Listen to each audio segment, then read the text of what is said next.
ለመማር ወደ ትምህርት ተቋም መሄድ ግድ አይደለም። ናሽናል አቪዬሽን ኮሌጅ ራሳችሁን ከኮሮና ቫይረስ ወረርሽኝ እየጠበቃችሁ በቤታችሁ ወይም በተመቻችሁ ቦታ በኢንተርኔት አማካኝነት በኦንላይን ትምህርታችሁን መከታተል ትችላላችሁ። ካናዳ ከሚገኘው ኢንተርናሽናል ኤር ትራንስፖርት አሶሲዬሽን አያታና ከእንግሊዙ ኢንስቲትዩት ኦፍ ኮመርሻል ማኔጅመንት ICM ጋር በመተባበር የሚሰጡ ትምህርቶችን ተከታትላችሁ በ6 ወር ጊዜ በዓለም አቀፍ ደረጃ ተቀባይነት ያለውን የስልጠና ማስረጃ ባለቤት መሆን ይቻላል። ልምድ ባላቸው መምህራን እየተማራችሁ ጥያቄና መልስ የክፍል ስራዎች ፈተና መፈተን ክፍል ውስጥ እንዳላችሁት አይነት በኦንላይን ባላችሁበት ቦታ ከናሽናል አቪዬሽን ኮሌጅ የናሽናል ኤርዌይስ እህት ኩባንያ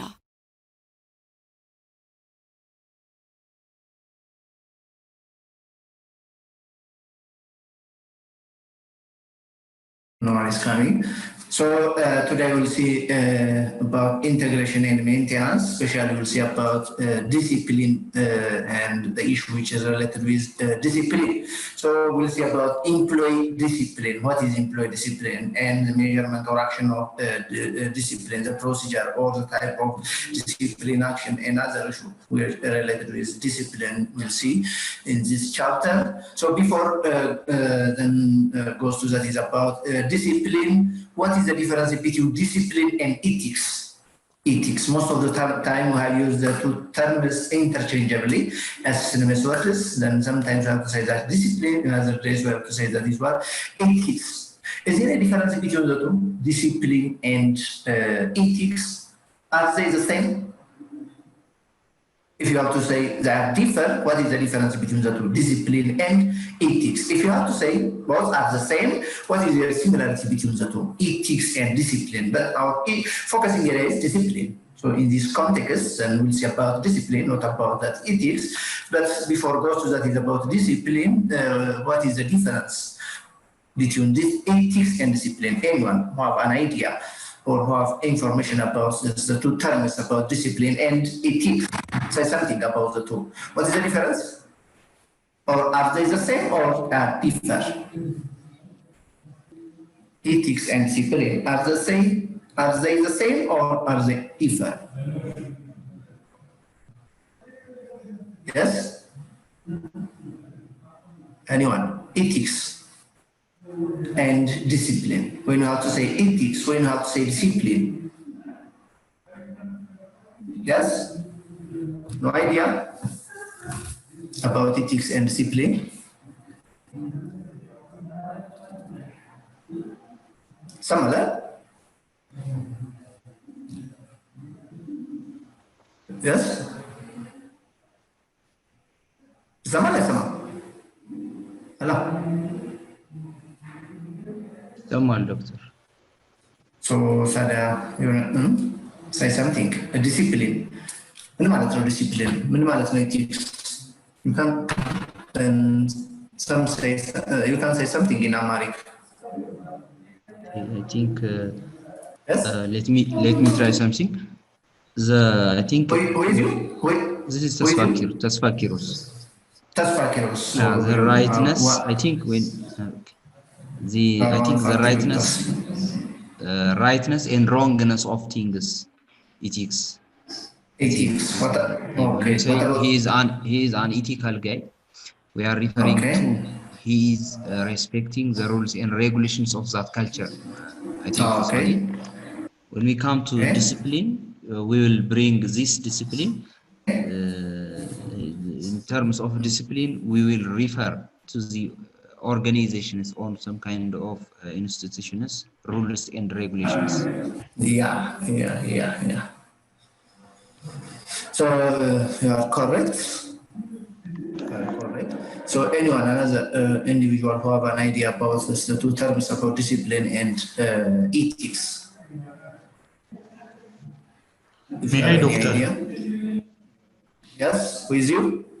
Nathanael. Okay. Welcome, Nathanael. Thank you, sir. I think moral ብለን የምንለው ነገር ማንኛውም ጥሩ ነው ወይንም መጥፎ ነው ኤቲክስ የምንለው ነገር ማለት ነው። ጥሩ ነው ወይንም መጥፎ ነው ብለን የምንወስናቸው ነገሮች እነዚህ ኤቲክስ ናቸው። ግን so can say that is ethics is moral?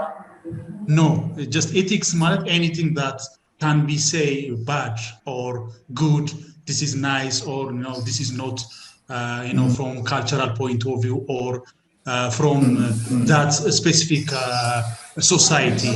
Maybe, they take, this is bad or this is good.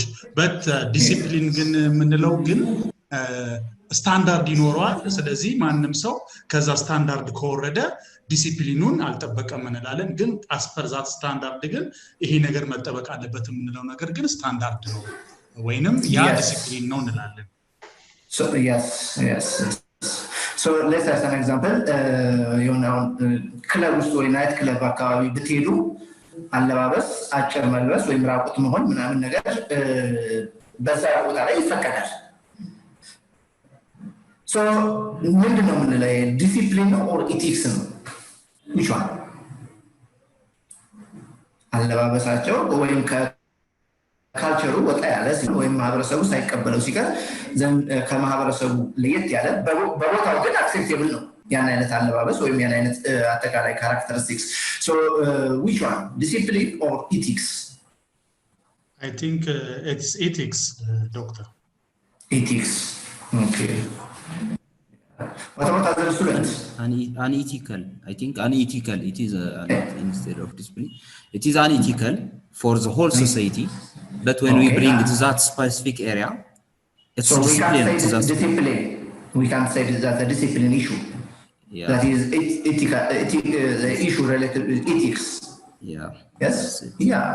So ethics means an action or an activity that is against or that is what? A culture or society that is what? Bad or good. When I say discipline that is related with what? Rules and regulation procedures.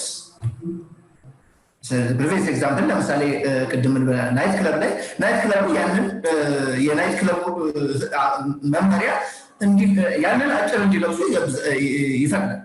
ስለዚህ ምን አላደረጉ? ህጉን ቫዮሌት አላደረጉም። ሬጉሌሽኑን ወይ ፕሮሲጀሩን ቫዮሌት አላደረጉም። but that is bad. That is against of society norms or culture. So we can say that what? Ethics is not discipline. Because የሆነ ቦታ ላይ ጥሩ የሆነ ነገር ተቀባይነት ያለው ነገር ወይም እንዲደረግ የሚፈለግ ነገር ሌላ ቦታ ተቀባይነት ላይ ኖረው ይችላል። That is what discipline. That is what aligned with the rules and regulation of an organization or institution or the company is known as a discipline. If that things are good or not, or that things are or bad or not, that is what ethics.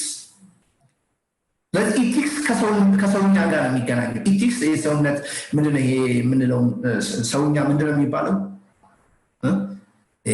ሰውኛ ባህሪ ነው ምንድነው ምንለው?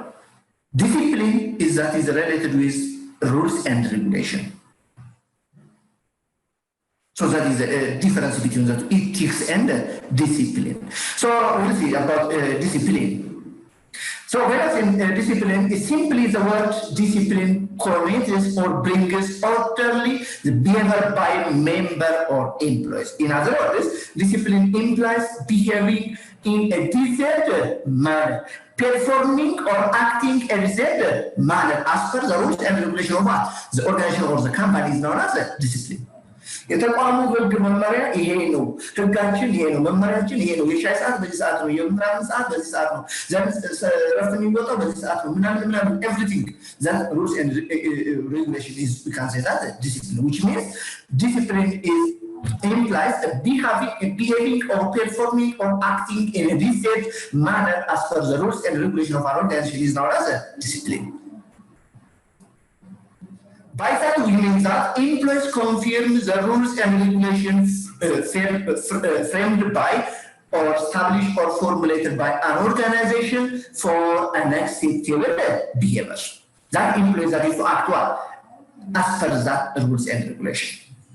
That is formulated, that is framed, that is established by an organization, which means that is what? That rules and regulation is very different organization and institution to institution. And then we got disciplinary action in the associated disciplinary action associated. ለምሳሌ ቅድም ያለው ዘን ናይት ክለቦች ላይ አጭር መልበስ ምናምን ይፈቀዳል። ያንን ወደ መስሪያ ቤት ወደ ሲቪክ ወደ ተቋም ድንወስዶ ደግሞ ያስቀጣል። because ያንን አይነት አለባበስ መደበኛ ስራ ሰው ለብሶ ያንን ቢመጣ disciplinary action ይወሰድበታል።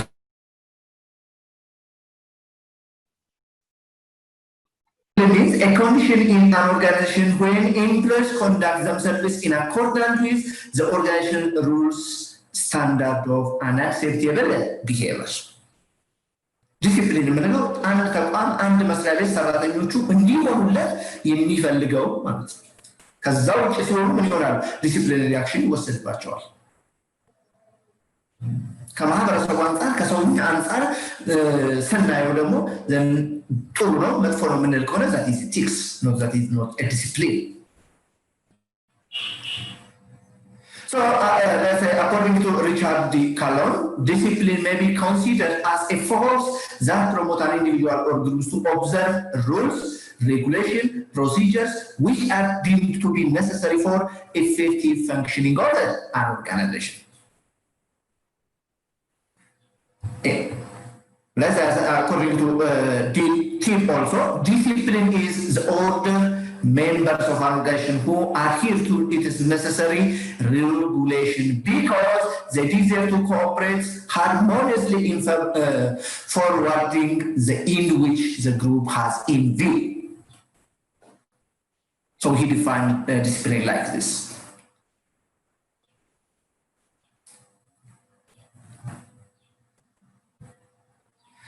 So next one is objective of discipline. Objective of discipline. What is objective of discipline? So first one is to motivate an employee to comply with company's performance standards. Discipline and objective ምንድነው? rules and regulation ዲ ነው። የሰዓት መውጫ የሰዓት መግቢያ የምናምን እንዲ ነው ህጋችን መመሪያችን ምናምን የሚለው ተቋም ያንን ሴት የሚያደርገው for the purpose ምን ናቸው ማለት ነው? ሰራተኞች የተለያየ አፈጻጸም እንዲኖራቸው ዘን በዋል ፈሰስ ወይም የሚባለው አይነት ነገር እንዳይሆኑና ቤስት ፐርፎርመር እንዲሆኑ which is one of the objective of discipline. Discipline የሆነ ሰራተኛ ዘን highly performance ስለሚሆን ቤስት ፐርፎርማንስ ስለሚኖረው and at the same time organizational productivity or organizational performance ስለሚያድግ which is one of the objective of discipline. ህግ መመሪያ የሚቀመጠው ዝም ብሎ ሰዎችን ለመቅጣትና ላለመቅጣት ወይም ዝም ብሎ the sake of punishment አይደለም. The objective is to motivate an employee to comply with a company's performance standard. Another objective of discipline is to maintain respect and trust between supervisor and employees. To maintain respect and trust between supervisor and employees. Because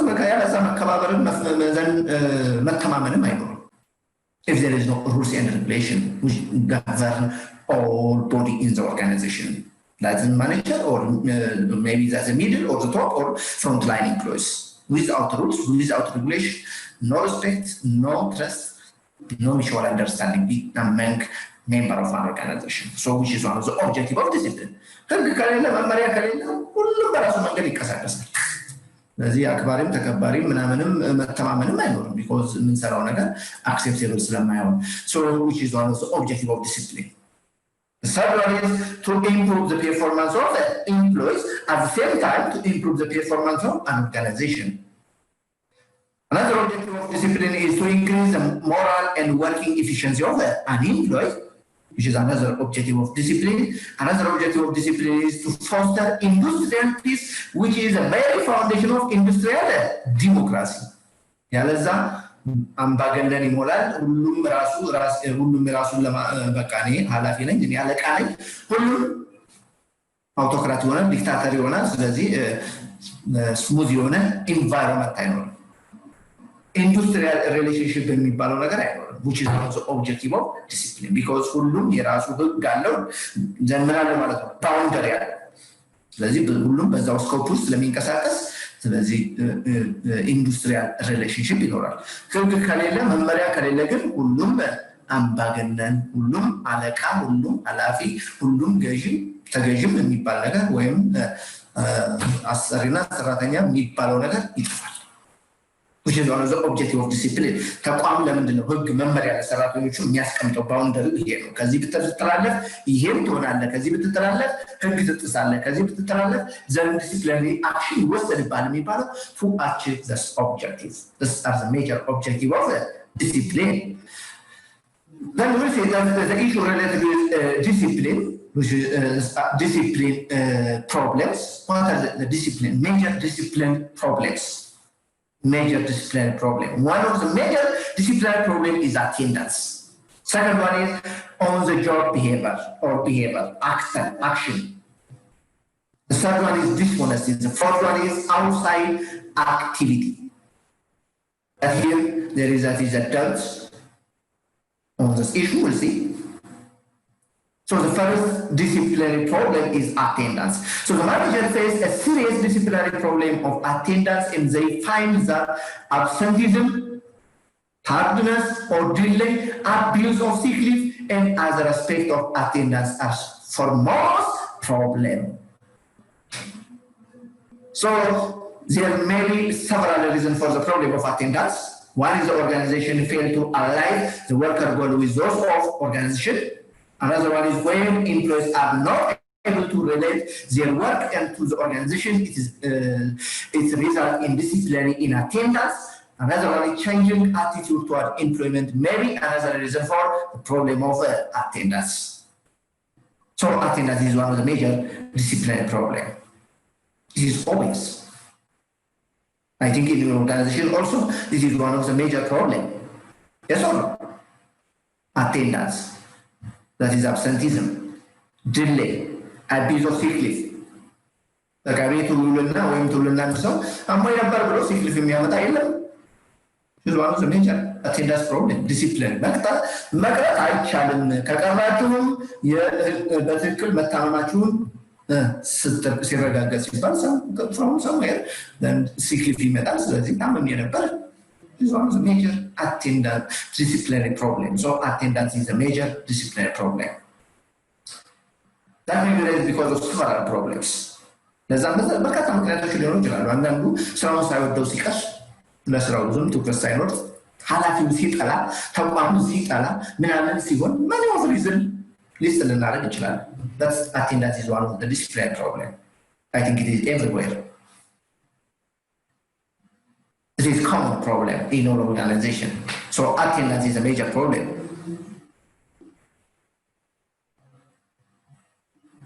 But when many employees do not consider the work their central life interests, they do not possess the desire to consciously be at their job regularly and on time. It is not of primary importance. So another reason is many employees believe that earned sick leave days have to be consumed regardless of whether they are it or not. ይሄንን የሚያስብ ሰው አለ። በቃ ሲክ የህመም ትሬን ሳልጠቀምበት የሚል ሰው አለ። ስለዚህ ነው ሲክ ሊቭ የህመም ትሬን ልጠቀምበት በቃ ያለኝን ጊዜ ይላል አላባክም። የዓመት ረፍቴ መባከን የለበትም እንደሚል ሲክ ሊቭም እንደዚሁ መባከን የለበትም የሚል ሰራተኛ አለ። ስለዚህ ሲክ ሊቭ ይዞ ይመጣል። which is one of the major problem or one of the major disciplinary problem. Then there is a greater difficulty involved in hiring an employee, especially those union members protected by collective bargaining agreements, which is one of the reasons for the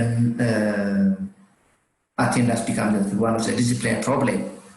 በቃ አንዳንድ ትሮች ላይ የሰራተኛ ማህበር ምናምን ምንለው ዘን አንነሰሰሪ ሆነ ለሰራተኞች ፌቨር የማድረግ በጣም የመቆርቆር በቢካም በጣም ሃይ ስትራግል የማድረግ ስለዚህ ሰራተኛ የሚሟገትልኝ ያለ የሚከላከልልኝ ያለ ብዙ እርምጃ አይወሰድም because ዩኒኑ ስለሚታገል በሚል ቀራሉ which is so because of that then attendance has become major or serious disciplinary problem. So because of this reason, attendance may be become that is a disciplinary problem. We can say something on this issue. We can say something, or we can discuss. Have an idea about this issue.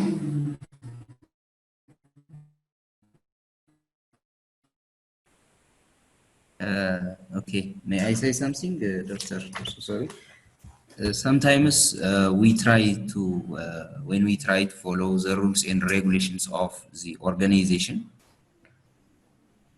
we might encounter with some kind of conflict of interests, meaning someone in terms of discipline, he might be good enough, but that good and responsible attitude of that guy might be interpreted as if he is not respectful to some kind of people, maybe the supervisors and the team leaders and others.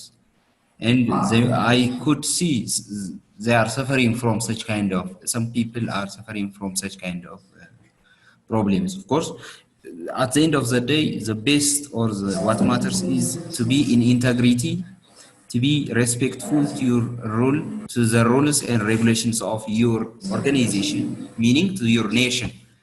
However, some kind of conflict of interests, I have observed this kind of problems even in some kind of organization. Yeah. So I think that is a common problem. Yeah. Okay. In case of attendance, they try to ለምሳሌ አንዳንድ ሰዎች በጣም ኢንቴግሪቲ ያሉ ሰዎች አንድ ችግር ብቻ ይፈልግባቸዋል አይደል? በጣም ጤናማ የሆነ ሰው አለ ሃይ ሌቨል ኦፍ ኢንቴግሪቲ ኖሮና አንድ ችግር ተፈልጎበት በዛ ሲጠቃማይበት አጋጣሚ ይኖራል ኖርማሊ። አንዳንድ ደግሞ because of his relationship ባለው ሪሌሽንሺፕ ምክንያት ምንምም ቢፈጽም it's his own right እንደዚህ አይነት ነገሮች ይታያሉና እነዚህ ነገሮች ያው ሼር ለማድረግ ያህል ነው የገጠማች ሼር አድርጉ ስላልከን ነው at the cost of discipline የሚገጥሙ አንዳንድ እንትኖች ይኖራሉ ለማለት ያህል ነው መቼም ወደ ቢሮ አካባቢ ቀረብ ስንል conflict of interest ይከሰታል conflict of interest mean በጣም አንዳንድ ሰው ዝም ብሎ ለምሳሌ attendance ይሄ ሶፍት እና ሃርድ የሚባል ሊቭ አለና ሁላችን እንደምናውቀው ቢሮ ገብቶ ሌቨል ኦፍ ኢንጌጅመንቱ ቀንሶ የሚውል ሰው ይኖራል ያጋጥማል ቢሮ ገብቶ ነገር ግን ሌቨል ኦፍ ኢንጌጅመንቱ ስሎ ማድረግ የሚችል ሰበና አለ which is another disciplinary problem so we'll see about on the job behavior okay thank you which is anyway ቀደም እንዳልኩት የመሳሰሉ ፕሮብሌሞች ይገጥማሉ ለማለት ያህል ነው okay thank you Tasfakir so the second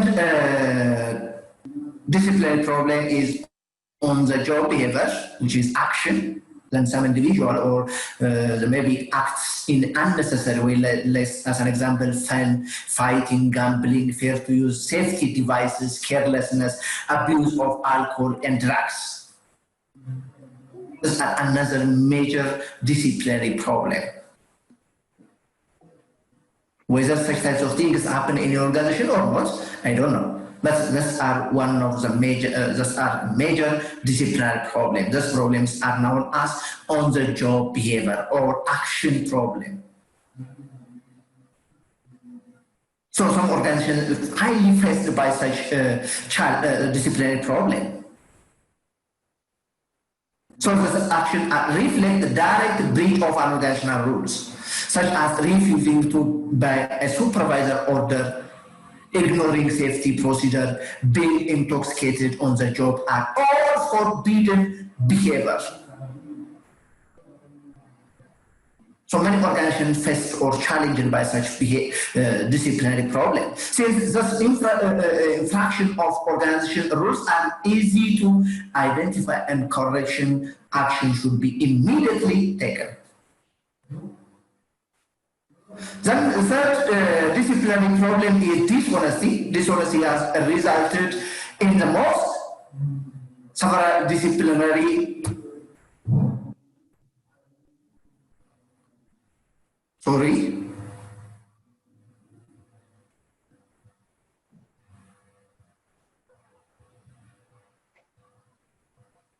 Sorry.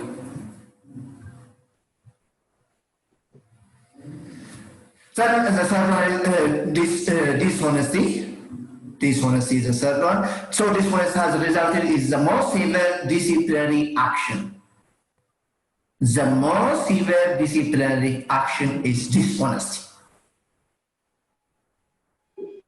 In some organizations, they say as a rule, zero tolerance.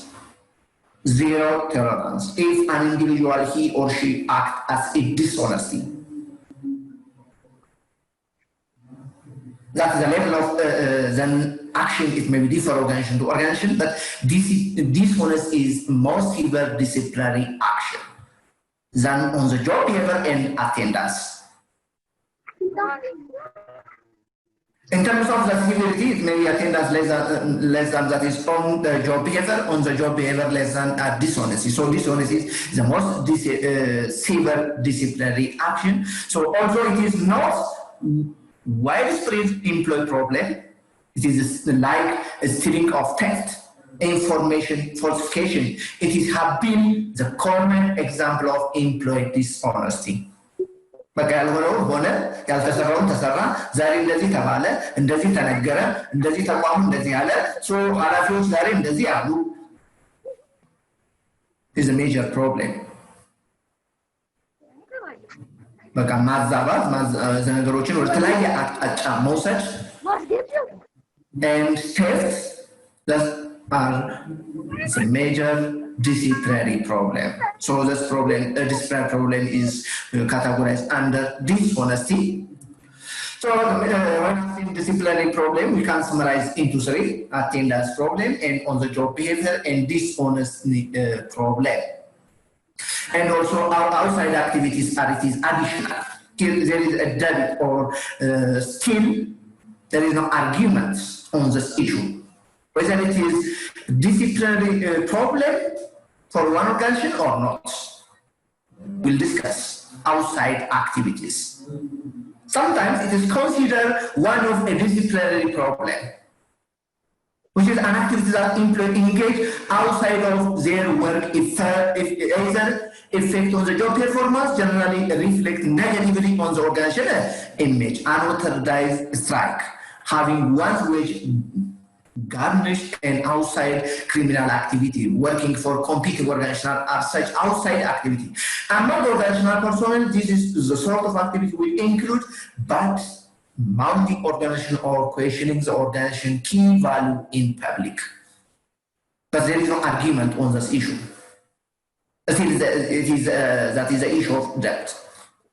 And we area now. And then we'll discuss. ምንድነው የሚሉት ብዙዎቹ በቃ ከመስሪያ ቤቱ ውጭ ምንም ይሁን የፈለገው በቃ የፈለገው መስሪያ ቤቱ አይመለከተውም። በቃ ስለ መስሪያ ቤቱ የፈለገው ወንጀል የፈለገው ባህሪ ሪፍሌክት ያድርግ። በቃ ተቋሙ የሚመለከተው በተቋሙ ስለሚደረግ ሁኔታ ብቻ ነው የሚላል። What about you? What is your argument? Outside activities can consider as a disciplinary problem or not? What is your idea? Can I say something, doctor? That's right. Okay. እኔ ይሄን ነገር በሁለት ከፍዬ ነው የማስበው። ምክንያቱም የመጀመሪያው ምንድነው even if it's outside activity ምናልባት ካምፓኒው ልኮት አንድ ቦታ ለትሬኒንግ ሊሆን ይችላል፣ ለስልጠናዎች፣ ለተለያየ ጉዳይ ወይንም ካምፓኒውን ሪፕሬዘንት ለማድረግ ሄዶ ይሄ ነገር happen ከሆነ የካምፓኒው ኢሹ ነው፣ ካምፓኒው ሪፕሬዘንት አድርጎ ችግር ፈጥሯል። otherwise ግን በፐርሰናል ላይፉ ላይ ከሆነ ግን የካምፓኒው ኢሹ ነው ብዬ አላምንም። አክቹአሊ ብየዋለሁ በሁለት ነው የከፈልኩት እኔ። ምክንያቱም ይሄ ነገር አውትሳይድ አክቲቪቲ ቢሆንም ግን ይህ ሰው የተላከው ካምፓኒውን ወክሎ ከሆነ ሪፕሬዘንት ላይ ያደረግ ወይንም አንድ የሆነ ኦኬዥን ላይ ያንን ድርጅት ወክሎ ሄዶ ከሆነ ወይም ትሬኒንግ ላይ ከሆነ ይሄ የካምፓኒው ጉዳይ ነው፣ ይመለከተዋል። ላይፍ ላይ ግን ለሚያደርገው ነገር ግን ድርጅቱ የሚመለከተው ነው ብዬ አላምንም። Okay. So if an individual, he or she acts any action outside of an organization can consider as a disciplinary problem. Yes? I go in, sir, doctor. Kiros? Okay. At the end of the day, for example, I was I was considering financial institutions, as we may know, ፋይናንሻል ኢንዱስትሪስ ፕሮዳክቶች ይሉና ከዛ ሶሉሽኖች ይሉና ትረስት ነው የሚሸጡት ለማንኛውም ሰው ትረስት ነው የሚሸጡት ስለዚህ ከትረስት ጋር ምን አለ ትረስት ደግሞ የሚገነባው not only ይሄ ኢቲካል ምናምን ብቻ ሳይሆን ኢሞሽን ውስጥም ነው ሰብእና ውስጥ ነው ያለውና ሰውየው ነው የሚፈልገው አዘይንዶ ዘደይ የሰውየው ኢቲክስ ማተርስ ማለት ነው የሰውየው ኢቲክስ ማተርስ ማለት ነው የሰውየው ትረስትፉል ማንነት በጣም ማተር ያደርጋል ሰውየው ያው ፕሮፌሽናሊዝም ሆኖ መገኘት መቻል አለበት በየትኛው ሞመንት ኦፍ ታይም ያንን ኦርጋናይዜሽን ሪፕሬዘንት ማድረግ መቻል አለበት እላለሁ የትም ይሄ ጆይን ወይ ማድረግ የለበትም ኦርጋናይዜሽን ፕሮፌሽናል ነው if he is professional enough he need to own በየትኛው ሞመንትስ የሚከውናቸው ነገሮች በሙሉ ድርጅቱን ከሚሰጠው ዲሲፕሊን የሚጻረር ነገር መሆን የለበትም ስለዚህ out of ምናምን የሚባል ነገር እንትን አይልም ማለት out of ሆኖም ራሱ ከዛ ከድርጅቱ ከሚለው ከሚሸጠው ወይም ደግሞ ከሚሰራው ነገር በተቃራኒ መሆን አይችልም የሚል እንትን ያለኝ so the individual so expected to discipline everywhere whether inside or whether outside of an organization outside yes or no? yes oh okay so discuss about in your home then በስራ ቦታ ብቻ ነው ዲሲፕሊን መሆን ያለብኝ ከስራ ውጪ በማደርገው ነገር መስሪያ ቤቱ ይመለከታል ላይመለከተው የህግ ባለሙያ ምን ይላል is there a lawyer here in your class አለ የህግ ባለሙያ yes in your class መሐመድ የለም እንዴ መሐመድ ነበር ያዋል I think Mohammed is not present today አለ መሰለኝ Mohammed okay so we'll directly go to disciplinary action disciplinary generally follow a typical sequence of following steps the first disciplinary action is oral warning but always expected to in written forms oral warning የቃል ማስጠንቀቂያ ይባል እንጂ መሆን ያለበት ግን በምን በጽሁፍ because then without evidence that action is meaningless because at any time በቃ የለም በቃ ምንም ዋርኒንግ አልተሰጠኝም ሊል ይችላል ክሌም ሊያደርግ ይችላል so የቃል ማስጠንቀቂያ ቢሆንም ግን በጽሁፍ መቀመጥ አለበት ምን ተብሎ የቃል ማስጠንቀቂያ ተብሎ because ከፋይሉ ላይ አታች መሆን አለበት የቃሉ ቃል በቃል የተነገረው ነገር ፋይል ላይ አታች አይደረግም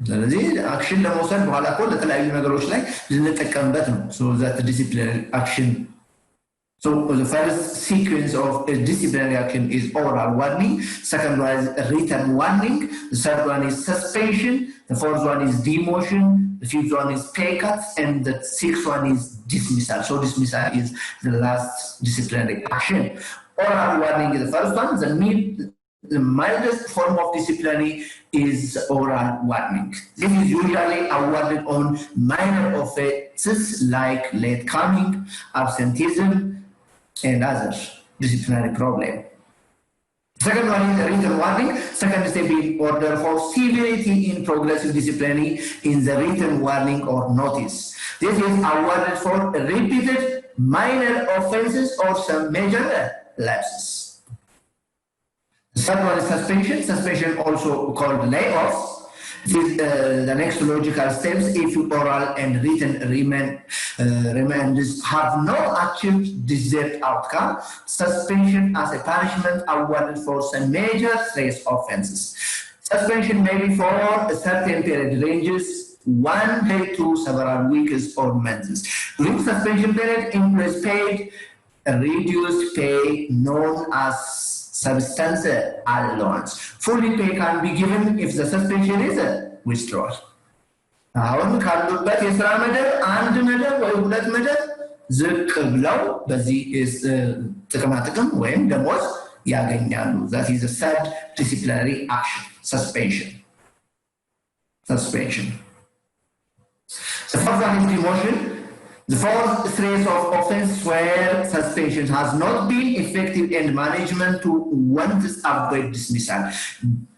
Demotion is considered as an alternative punishment. Demotion is an alternative punishment.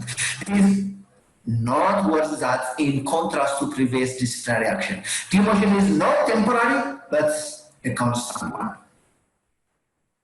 Demotion, ለተወሰነ ጊዜ አይደል ዲሞሽን ምንለው ለምሳሌ ሳሙኤል ኤፒሶድ 9 ላይ በአሁኑ ሌቭል ነው ከሌቭል 10 ምናምን ወደ ሌቭል 10 ወይም የሆነ ነገር ዲሞት እናደርገው አይ ተወሰነ አይተንስ መለሳለን የሚባል ነገር የለም ፔይ ኦፍ ሰስፔንሽን ላይ ግን እናየውና ዊዝድሮል ከተደረገ ይመለሳል ወደ ነበረበት ስራ ደረጃ ወደ ነበረበት ደሞዝ ይመለሳል ዲሞሽን is constant it has a serious implication for employee moral and motivation is always then the next disciplinary action is pay cut another alternative also rarely applied in practice is cutting the problem employees pay. This disciplinary action has been demoralized effect on employees, but has been suggested as rational action by management if the only other alternative is a dismissal. Then the next disciplinary action is dismissal. Dismissal is ultimate disciplinary action taken against the problem of employee. So this punishment is awarded only for the most serious offenses involving integrity. So the decision to dismiss in an employee should be taken after long hard consideration. For almost all individual, being fired from a job is an emotional trauma. So the last disciplinary action is a dismissal. Then the next we should see step in disciplinary action. Step in this disciplinary action. The previous one is the types of disciplinary action, but we'll follow that to take one of the 5 disciplinary action. We expect you to follow the procedure or the step of discipline action. So what are the steps in disciplinary action? Whether that is oral, written, or dismissal, suspension, or pay cut. Then first one is the statement of disciplinary problem. The second one is collection of full information. The third one is type of disciplinary action. The first one is choose among alternative penalties. That means penalties that already we have discussed in the previous one. There's 5 types of disciplinary action. Then the fifth one is application of the penalty and follow-up of the case. This is the step or procedure of disciplinary action. We'll see one by one. The first step of disciplinary action is settlement of disciplinary problem. The first step in the process of disciplinary action is to make sure about the problems that demand discipline. ድርጊቱ ዲሲፕሊን ያስቀርባል ወይስ አያስቀርብም ነው የመጀመሪያው So 5 points may be considered in arriving at settlement of disciplinary problem.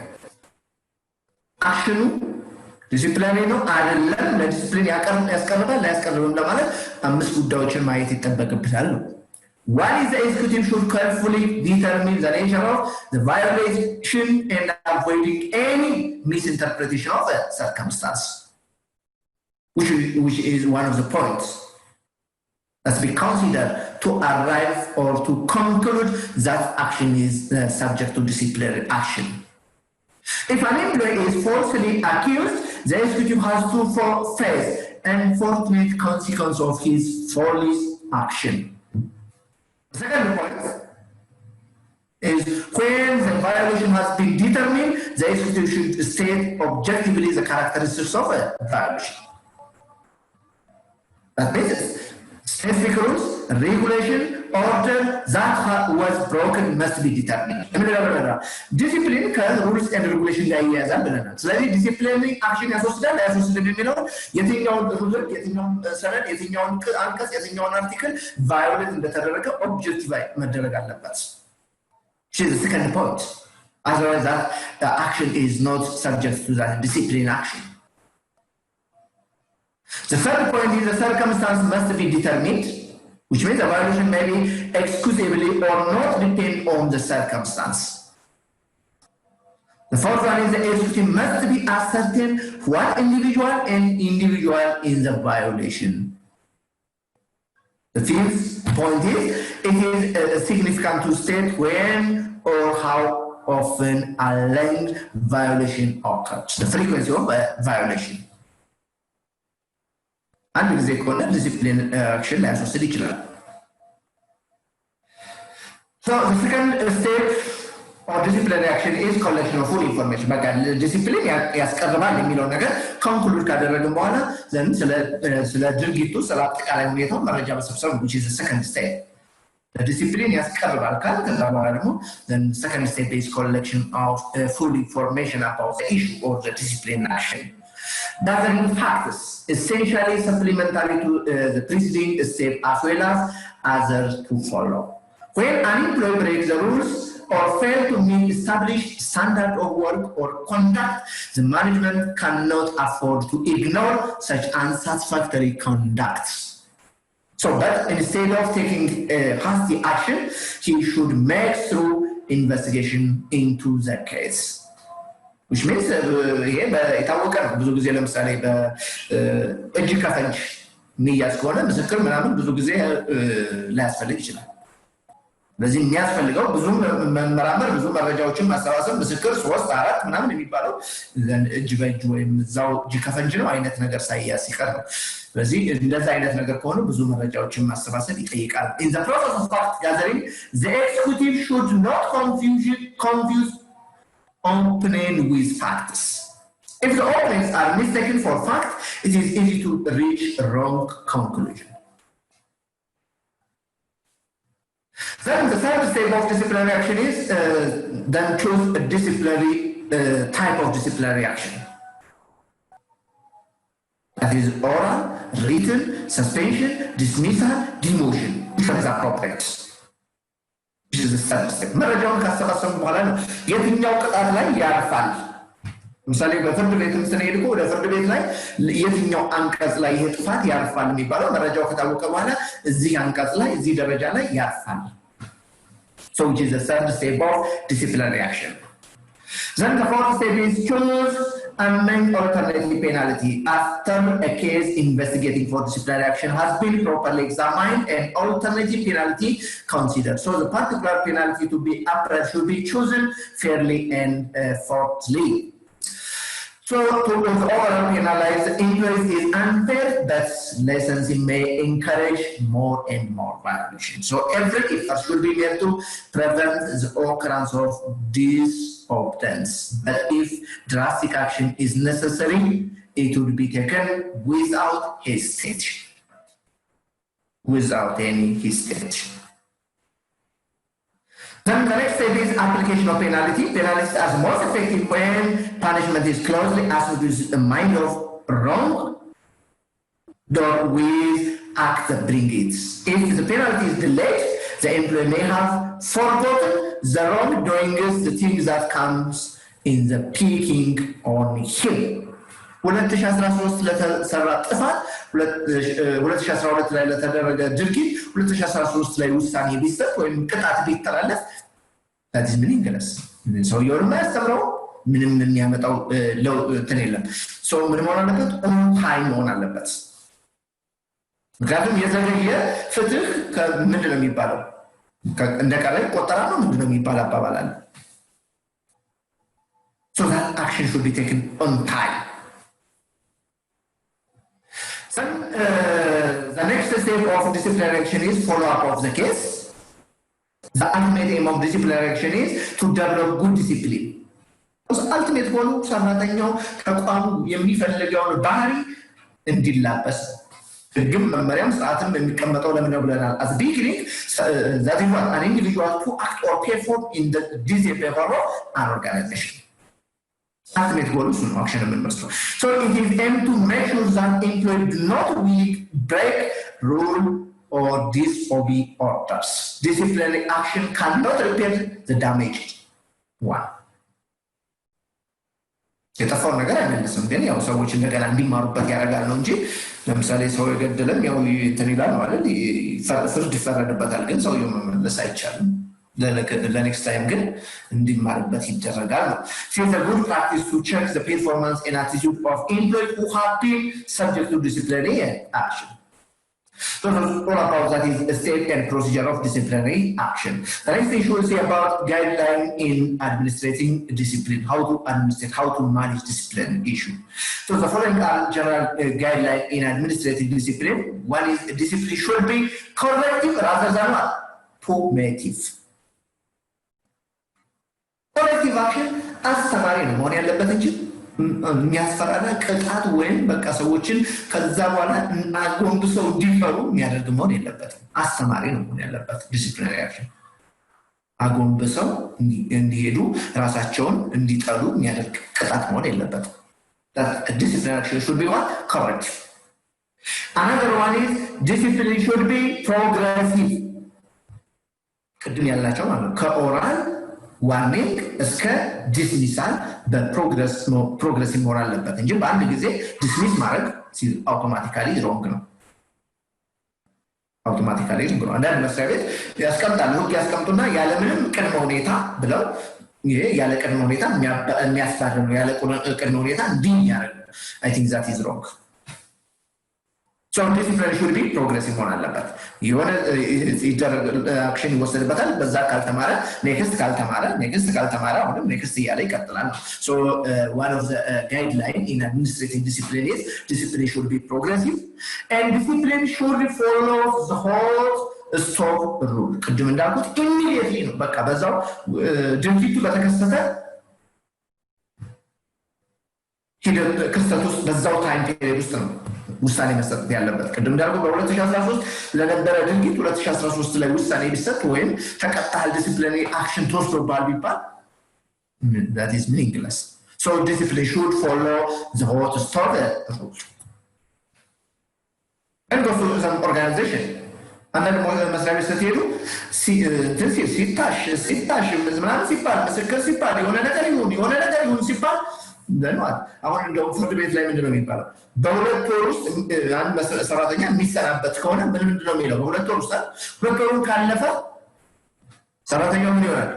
ኦልሬዲ በቃ ሰኪውርድ ነው። ከዛ በኋላ ማባረርም አጌነስ ነው። ስለዚህ ኢሚዲየትሊ ያ ማለት ዲሲፕሊን አክሽን ኢሚዲየትሊ መወሰድ አለበት የሚለው ነገር ለመደገፍ ነው። ሶ another disciplinary action should be progressive መሆን አለበት። Discipline should follow the whole stop rule. The next issue is about industrial relationship. But if you have any question about discipline, you can raise any question. If one goes to that, it's industrial relationship. Any question? Yes? If you have any question about the discipline issue, you can raise. No question? Can I continue? Okay. Yes. Okay, thank you. So another issue we'll see about industrial relationship. What is industrial relationship? First, we'll see what is relation. As people in their normal life have understanding about each other called a relation. As people in their normal life have understanding about each other is called a relation. So you have employees and management in an organization. So the understanding between employee management in industrial organization is commonly called industrial relationship. ሰዎች ከሰዎች ጋር ይገናኛሉ፣ ዘን ተዋወቃሉ፣ ዘን ጓደኝነትን ምናምን ሶሻል ኢንተራክሽን ምናምን መሰረት that's simply relation. When in organization, the relationship between management with employee, management with another management, employee with another employee, the relationship employee with management body in organization is known as industrial relationship. Any normal relation is normal interaction is known as relation. So some people term has the same as mean management relationship or employee-employer relationship. That industrial relationship help retain employee on the one hand and run the organization successfully. On the other, a well-confirmed by Reliance Sprawling hazard basement complex is one of example. It is a better industrial relationship that resulted in highly productivity for organization and better wage for employees. In the case of the relationship between the two, The consequences are otherwise such as lockout, strike, fighting. This makes a cause for industrial relation in human relationship management. መከባበር ከሌለ ግንኙነት ከሌለ ዘን እርስ በርስ ግንኙነት ከሌለ ስትራይኪንግ ነው የሚፈጠረው ፋይሪንግ ነው የሚፈጠረው ላክአውትስ ነው የሚፈጠረው in a given organization. So basically industrial relationship split out employment relationships, hence it is broader in meaning, wider in scope. So industrial relationship is dynamic and developing socio-economic process. As such, there are as many as definition of industrial relationships, the author of subjects. We'll see some definition of industrial relationship. According to Filippo, we'll see. According to Filippo, industrial relationship refers to all types of relations that exist in industrial enterprise or that exist in the company, that exist in an institution, that between employer and employees. So any relationship in all types of organization between employer and employee is known as an industrial relationship. So the term denotes all types of relations, either maybe intra or inter. Intra-group, inter-group. Intra-group means within that groups. Intra-group means one group with another group. Finance with HR, HR with procurement or another department is inter-group. One employee and another employee within the same department is known as intra-group relationship. So that the type of relationship may be intra or inter. So that relationship can be formal, informal, or mixed. So next we see scope of industrial relationship. Then maybe labor relationship, a relationship between labor, union, and management. አንዳንድ ጊዜ በሌበር እና በማኔጅመንት መካከል ሊሆን ይችላል ኤምፕሎየር ኤምፕሎይ ሊሆን ይችላል ኤምፕሎይ ዊዝ ኤምፕሎይ ሊሆን ይችላል all those are the types of industrial relationships. So when I say the scope of industrial relationship, the relationship between employees with manager, manager with manager, manager with union, or organization as a whole with a union is now also the types of industrial relationship. All those are type of industrial relationship. So when I say the scope of industrial relationship is all this. The main aspect of industrial relationship can be identified as follows: promotion and development of healthy labor management relationships. Which is one of the main aspects of industrial relationship. Otherwise, maintenance of industrial peace and avoidance of industrial strife. ዋናው በቃ ተቋሙ ሰላማዊ ተቋም ማድረግ ነው በቃ ዋናው ትልቁ main aspect of industrial relationship. Development and growth of industrial democracy. And also the objective of industrial relationship. The primary objective of industrial relationship is to maintain and develop good and healthy relationship between employee and employer, or operative and management. Which means that is what? To maintain a smooth relationship between employee and management. ኃላፊና ሰራተኛ በቃ ጎሪጥ እንዳይተያዩ ነው ነው በቃ to maintain a smooth relationship between management and employees. Especially the top management with the frontline employees. But most of the time, there is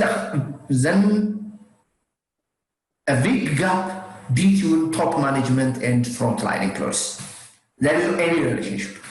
ብዙ ተቋም ላይ ወንዱ አብዛኛው መስሪያ ቤት ላይ ስንሄድ ግን ኃላፊና ሰራተኛ በምንም አይገናኝም። ኃላፊ ማለት በጣም በቃ ከፍሎ የሚታይ ዘንድ ሰራተኛ ደግሞ በጣም ታች ተደርጎ ርቀት በቃ በጣም ከፍተኛ ጋፕ ነው የሚታየው.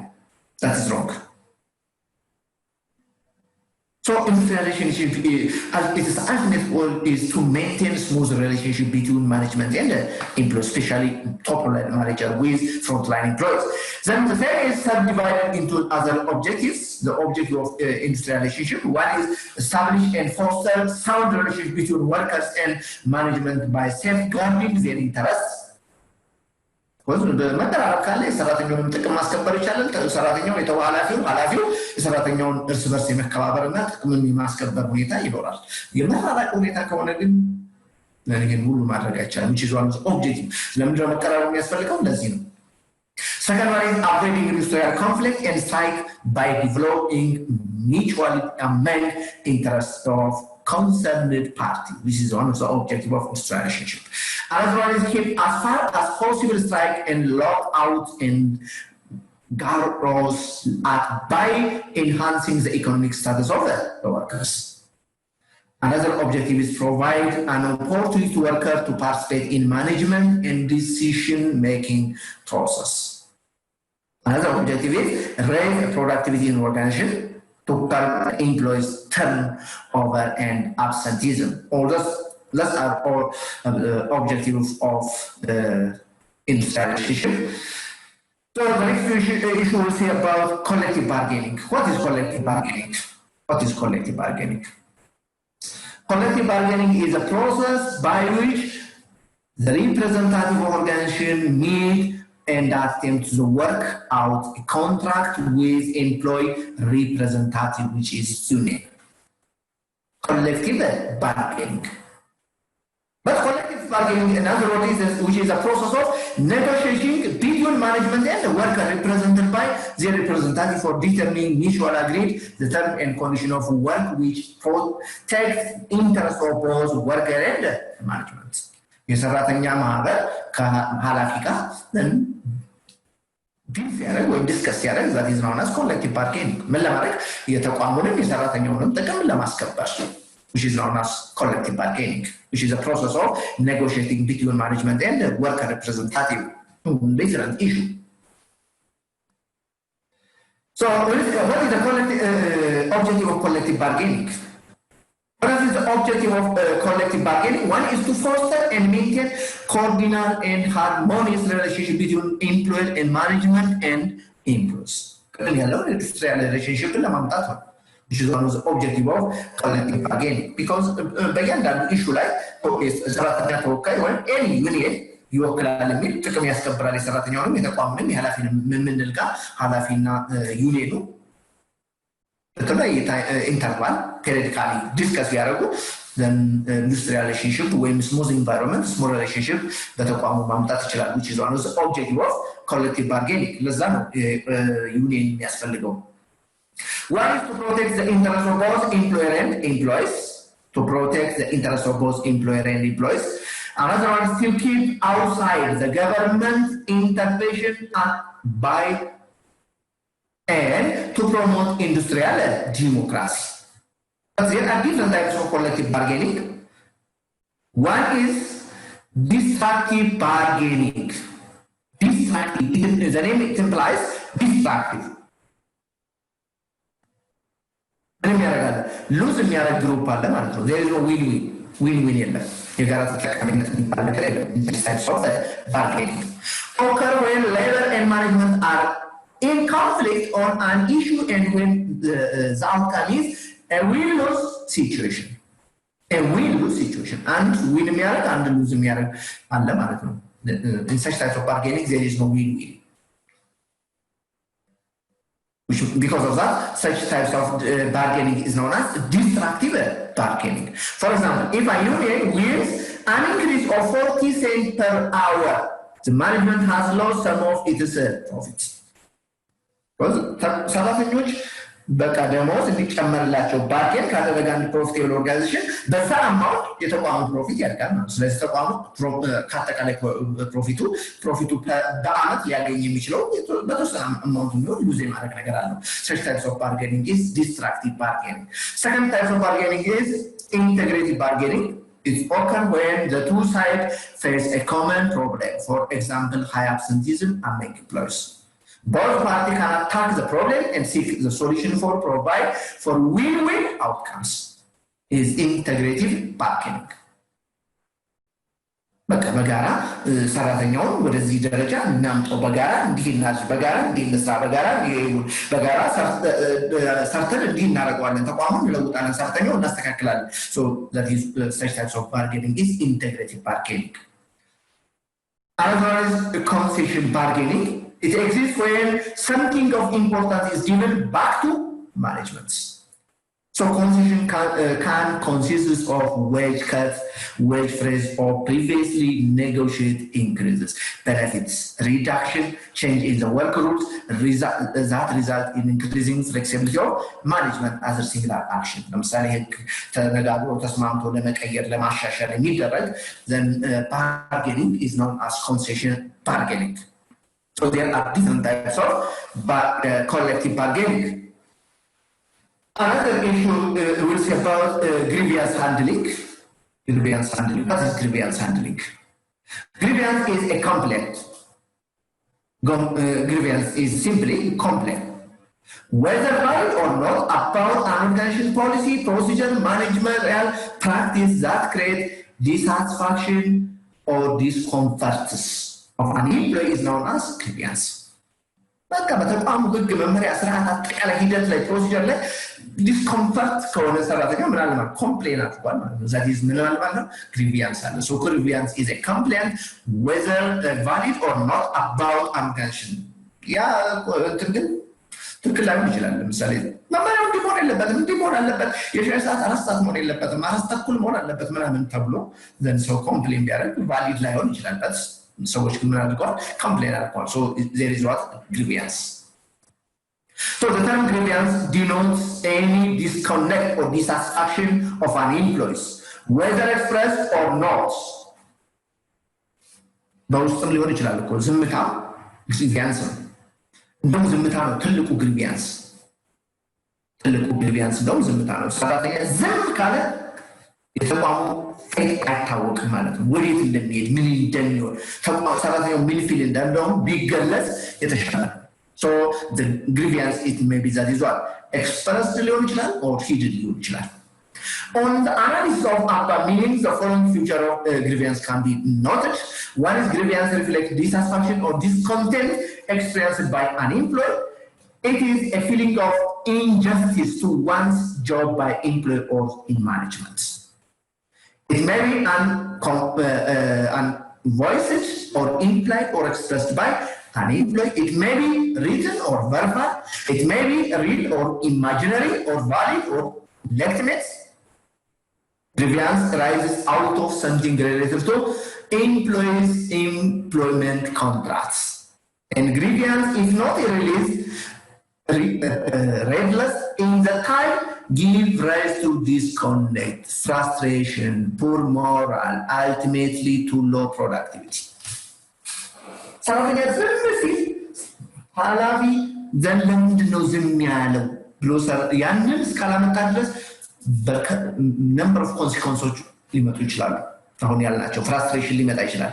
በቃ ተቋም ስለ ሰራተኛው ስለ ተቋሙ ላይ ያለው አመኔታ በቃ እየተሸረሸረ ይላል። ፖር የመስራት ሞራላቸው ይጠፋል። በቃ ሰው ወደ ስራ ሲገባ የሆነ ነገር ለመስራት ድሪም አድርጎ ወይም የሆነ ነገር አቅዶ አይመጣም። ፕሮዳክቲቪቲ at the same time የቀነሰ ይመጣል። ስለዚህ grievance immediately manage መደረግ አለበት፣ ሶልቭ መደረግ አለበት። that may be expressed or hidden. There are many of that is reason for grievance or causes or source of grievance. We'll see some of the causes of source of grievance. Grievance result may be management policy. Grievance results working condition. Grievance results from personal factors. I think you know all this because these are a common source or cause of grievance in all organizations. So the all about that is what? Discipline. Okay, Doctor, may I ask some kind of questions? Okay. Silence, especially silence in our context. We were having some kind of a structural chart with our organization. And ይህን ተከትሎ ግሪቪያንሶች ነበሩ። ግሪቪያንሶች ነበሩና እነዛን ግሪቪያንሶች ግን ያው ግሪቪያንስ ያስገባ ሰው ነው እንጂ የተቆጠረለት ዝም ያለ ሰው እንትን አይልምና ይሄ ሳይንሱ እንትን ስላለኝ ነው ማለት የአገሪቱ ባህል ምናምን ይወስነው ይሆን ምናልባት አንዳንዱ ይናገራል አንዳንዱ ደግሞ ዝም ይላል እና ግሪቪያንስ ተብሎ ደግሞ ትሪት የሚደረገው ወይም ደግሞ ከቁጥር የሚገባው ያስገባ በጽሁፍ ይሄን መሆን የለበትም እንዲገጥሞኛል እንዲተቸግር ያለው የሚል ሰው ጥያቄ ይጠይቃል እንሬትን ያን የጠየቀው ጥያቄ ደግሞ ልክ ሶልቭ ይደረግለታል number of grievances ይሄን ያህል ነው ሲባል ሰማሉና ይሄንን ሳይንስ So grievance expressed hidden ሊሆን ይችላል so expressed የተደረገው ነገር ሰዎች በጽሁፍም በኦራልም በምናምን ኤክስፕሬስ ያደረጉትን ነገሮች ኃላፊዎች ማኔጅ ለማድረግ ይጥራሉ ሳይለንስ ግን ብዙ ጊዜ ብዙ ኃላፊዎችም አክት ያደርጉበት But silence is a major crisis ትልቅ crisis ነው ለአንድ ተቋም በቃ ሳይለንስ ሰራተኛ ዝም ካለ በቃ ተቋሙን ፌት እኮ ለመወሰን ማስቸጋሪ እኮ ነው ምንድነው ወዴት ነው እንዴት ነው ምን እያሰበ ነው ሰራተኛው የሆነ መስሪያ ቤት ላይ አንድ ጊዜ ታስታውሱ እንትን መሰለኝ ይሄ ምድር ባቡር ነው አይደል ምድር ባቡር የሆነ ጊዜ ሰራተኛ ተቋም እንትን እያለ ሲሄድ ውስጥ ለውስጥ ሰራተኞች በቃ ጸጥ ነው ግማሹ የራሱን እያመቻቸ እየሾለከ ሄዷል እኮ በቃ ተቋሙን ፌት በቃ ምንም እንትን አላደረገም ጸጥ ብሏል በቃ ምንም ኮምፕሌን አላደረገም በቃ አልገለጸም ወይም በስብሰባ በመድረክ በምናምን ግን ተቋሙ ሊሆን ነው እየተሸረሸረ በቃ ተቋሙን ድሪም ሲያወጥ ሁሉም እየለቀቀ የራሱን እያመቻቸ ነው ይሄ ግሪቪያንስ ዲስኮምፈርት ነው ዲስኮምፈርቱን ሰው በውስጡ ሊገልጽ ይችላል ኦር በሚታይ ነገር ሊገልጽ ይችላል ስለዚህ ኃላፊ ግን ጥሩ ኃላፊ ከሆነ ወይም ጥሩ መሪ ከሆነ ሳይለንስንም ኮንሲደር ማድረግ አለበት ለምንድነው ሰራተኛው ዝም ያለው ጸጥ ያለው ይሄ ዲስኮምፈርት አለ ማለት ነው ያን ዲስኮምፈርቱን በደም እንዲወጣለት ማኔጅ ለማድረግ መስራት አለበት አለዛ ሳይለንስ ያው በህግ አንፃር ስንሄድ ሳይለንስ ኮንሲደር አን አክሴፕታንስ ነው እንደ አክሴፕታንስ ይወሰዳል ነው because ሳይለንት ከሆነ ሰራተኛው ምን ነው ምን ያስቀመጥነው ህግ መመሪያ ስርዓት የተራገለው ነገር አክሴፕት አድርጓል የሚል ኮንሲደሬሽን ሊኖር ይችላል that is from legal point of view ከአንጻር ስናየው ነው ከዚህ ከግሪቪያንስ ስናየው ግን ሳይለንስም አንዱ የዲስኮምፈርት መግለጫ ነው ፊል ዲስኮምፈርት መሆኑን እየገለጸ ነው ማለት ነው ኤክስፕረስ እያደረገ ነው ሂድን በሆነ መልኩ ስለዚህ ማኔጀር ምን ማድረግ አለበት ወይም ሊደርስ ያንን ማኔጅ ማድረግ አለበት because the grievance ለተቋም ፌለሪቲ because ዝም እያለ ሲሄድ የሚያናግረው ሰው ሲጠፋ ምንድነው ችግር እንዴት ነው ምናምን የሚለው ሰው ሲጠፋ ሰራተኛው ምን ይሆናል የሚለው ፍራስትሬት እያደረገ ነው ለተቋሙ ያለው ተስፋ እየተመጠጠ እየጠፋ ነው የሚሄደው ክሊር That's why Hello?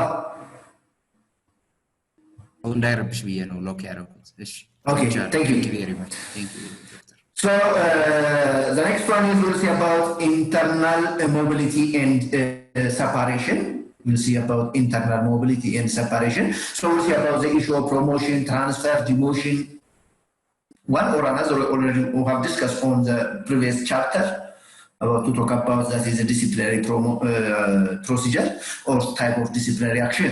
So the first one is we'll see about promotion. Promotion is a term which is covers change and call for greater responsibility, usually involve higher pay and better terms and condition of service and therefore higher status of rank. What is promotion? Promotion. What is promotion? How do you stress that is about promotion? What does mean promotion? ምን ማለት ነው? ሰው ፕሮሞት ተደረገ ሲባል ምን ማለት ነው? ፕሮሞት ማለት what does mean it? ደሞዝ አደገለት ጥቅም ተሻሻለለት ማለት ነው? what does mean it? So promote ሆነ ወይም ፕሮሞሽን አገኘ ሲባል what does mean it? Yes? ምን ማለት ነው promotion? Just upgrading in his position. Because of some kind of positive because of some kind of positive ለምሳሌ አንተም ፕሮሞሽን አገኘ ሲባል ምን ማለት ነው ፕሮሞሽን አገኘ ማለት ምን ማለት ነው ምን ማለት promote be promoted if I have got a recognition on my job promoted means progress or upgraded in position Yeah, which means give additional responsibility. Promote ማለት ከነበረው ኃላፊነት ምን ሆነ ማለት ነው ሌላ ተጠያቂነት እና ኃላፊነት ምን ማለት መስጠት ነው with additional payment ሊሆን ይችላል with additional ዋናው ግን promote ሆነ ማለት ኃላፊነቱ ከሆነ ደረጃ ለምሳሌ ተማሪ ነበር ከተማሪነቱ ወደ ሰራተኛ ሲመጣ ምን ይሆነ ነው ፕሮሞት ይሆነ ነው ምን ይሆነ ነው አሴም ታይም ኃላፊነቱ እየተጫነበት ነው ወደ ትዳር ሲገባ ደግሞ ኃላፊነቱ እየተጫነው ዘንድ ፕሮሞት ሲሆን በስራም እንደዚሁ ዘንድ የኬስ መሪ ሲሆን የቡድን መሪ ኃላፊ ዳይሬክተር ምናምን እያለ ሪስፖንሲቢሊቲ ነው ሪስፖንሲቢሊቲው እየጨመረ ነው ማለት ነው ፕሮሞሽን So promotion is a term which covers change and call for greater responsibility with higher payments. So promotion is a vertical movement of an employee within the organization. So promotion, in other words, refers to the upward movement of an employee from one job to another job with increase in salary, status, and responsibility. Which is promotion is a transfer of an employee to the job which pay more money or one that carries some preferred status. That means promotion means that is increasing, that is what? Responsibility. Increasing responsibility with additional payment. There are different types of promotion. Generally, there are 3 types of promotion: horizontal promotion, vertical promotion, and direct promotion. What does that mean? Oh, the first one is horizontal promotion. Horizontal promotion means where an employee is shifted a same category, it is called horizontal, the same.